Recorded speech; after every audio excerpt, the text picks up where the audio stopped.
Iniulat ng United Kingdom, Canada at Australia sa pamamagitan ng kani-kanilang mga ambasador sa Pilipinas ay nagpahayag ng matinding pagkabahala tungkol sa mga ginagawang agresibong aksyon ng China sa West Philippine Sea, partikular na ang panggigipit nito sa mga Philippine vessel. Sinabi ng ambasador ng United Kingdom sa Pilipinas ng kanilang bansa ay lubhang nababahala tungkol sa patuloy na pagsasagawa ng China ng mga peligrosong aksyon laban sa mga Filipino vessel sa West Philippine Sea.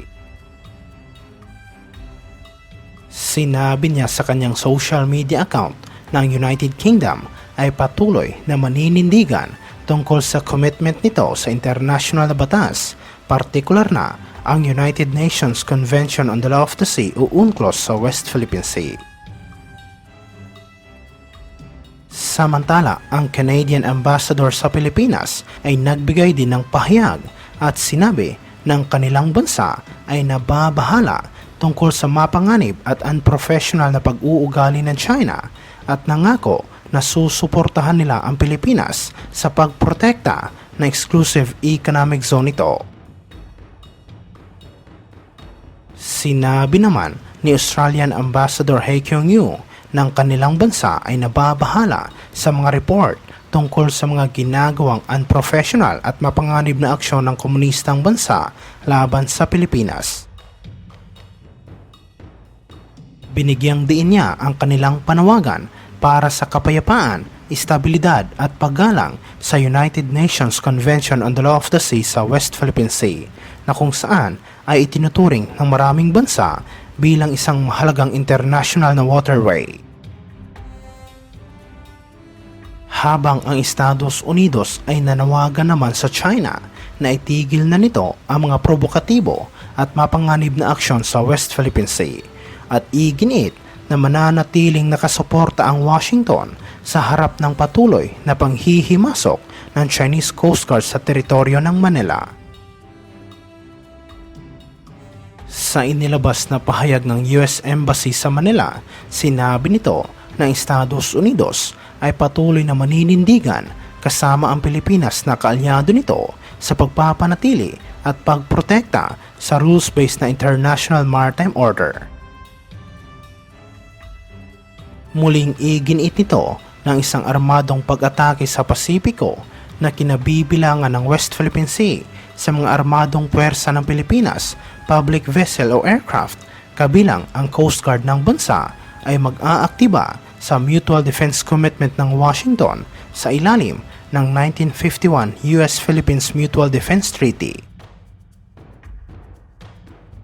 Sinabi ng Department of Foreign Affairs na noong nakarang buwan, ang Chinese Coast Guard Vessel 5201 ay peligrosong hinarang ang BRP Malapascua na kung saan ay direktang naglagay sa panganib sa buhay ng mga crew ng PCG.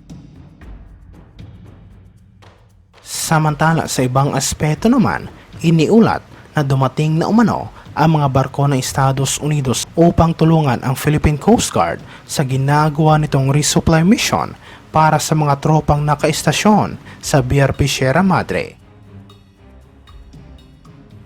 Nag-deploy ang Estados Unidos na isang Arleigh Burke-class guided missile destroyer na USS Kidd at isang Coast Guard National Security Cutter Munro at ang hakbang na ito ay ginawa matapos agresibong hinarang ng China Coast Guard ang BRP Malapascua noong nakarang linggo. Nangako ang Washington na patuloy silang magbibigay ng tulong sa gobyerno ng Pilipinas sa gitna ng mga ginagawang agresibong aksyon ng China sa West Philippine Sea upang maprotektahan ng bansa ang teritoryo nito.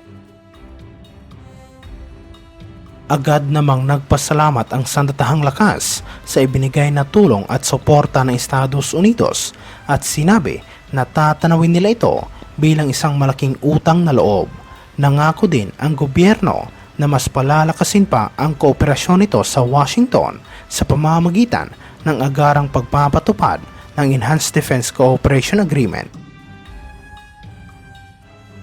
Iniulat ito matapos sinabi ni President Ferdinand Marcos Jr. ng China ay sumang-ayon umano na talakayin ang mga fishing rights sa South China Sea, habang itinutulak niya ang pagkakaroon ng direktang communication line sa Beijing tungkol sa mga maritime issues sa nasabing karagatan.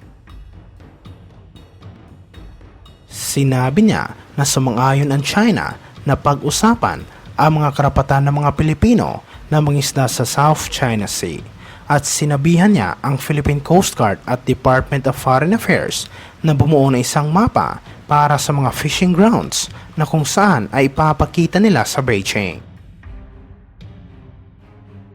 Sinabi ng Pangulo ng pangkalahatang prioridad ay ang pangalagaan ang ating maritime territory. Hindi naman kaagad nakapagbigay ang Embahada ng China sa Manila ng komento tungkol sa nasabing issue.